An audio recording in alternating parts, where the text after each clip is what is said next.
Sang cerita. Hikayat ini bercerita tentang seorang dewi surgawi yang cantik jelita bernama Dayang Sumbi.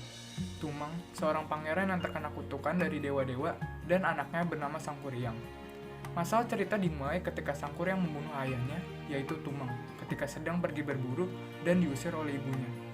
Lalu, Sangkuriang pergi ke gunung dan menjadi seorang pemburu yang terampil dan tampan untuk melupakan masa lalunya.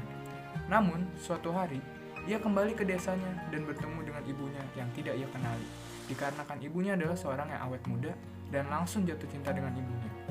Namun, karena Dayan Sumbi mengetahui itu anaknya, maka ia menolak dengan cara meminta hadiah pernikahan yang tidak masuk akal, berupa danau dan perahu dalam satu malam. Akan tetapi, Sang Kuryang bisa melakukan hal tersebut dengan bantuan para jin dan makhluk gaib. Lalu, Dayan Sumbi berhasil mengelabui sehingga pekerjaan Sakuryang tidak selesai. Karena marah, Sangkuriang menendang perahu itu dan sekarang menjadi gunung Tangkuban Perahu di Jawa Barat. Moral dari legenda asal-muasal Gunung Tangkuban Perahu, kisah Sangkuriang adalah bersikaplah untuk jujur karena kejujuran akan membawa kebaikan dan kebahagiaan di kemudian hari. Perbuatan curang akan merugikan diri sendiri serta bisa mendatangkan musibah bagi diri sendiri ataupun orang lain.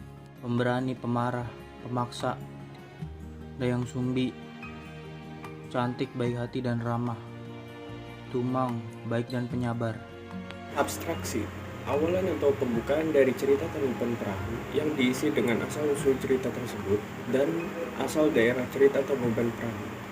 Orientasi, berisi latar tempat, waktu, salah satunya adalah dahulu kala di Tanah Pasundan, Jawa Barat. Krisis dimulai dari ketika Sangkuriang membunuh ayahnya sendiri sehingga diusir oleh ibunya, dilanjutkan dengan keinginan Sangkuriang untuk menikah dengan Dayang Sumbi sampai dengan cara yang curang yang dilakukan Dayang Sumbi untuk mencegah pernikahannya.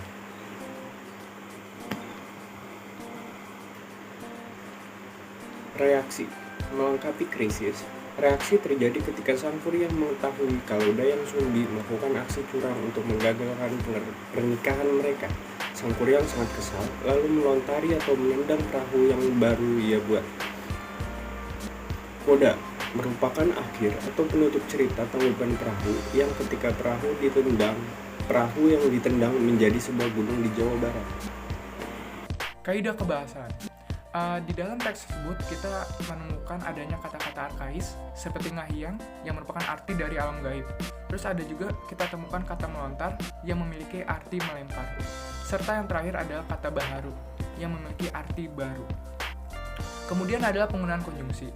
Di dalam cerita tersebut kita menemukan berbagai macam konjungsi. Salah satunya adalah konjungsi waktu yang kita temukan kata dahulu kala pada orientasi, lalu kemudian dan lain-lain. Terakhir adalah konjungsi tempat.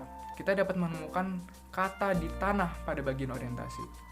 Yang ketiga adalah penggunaan majas. Yang kita dapat temukan adalah penggunaan kata majas hiperbola, yaitu ketika di kalimat mabuk cinta, Sangkuriang melamarnya untuk menghindari pernikahan terlarang antara ibu dan anak. Terakhir adalah majas personifikasi, yaitu kita temukan pada kalimat hanya tersisa gunung Tangkuban Perahu yang berbentuk bagaikan sebuah kapal. Terima kasih.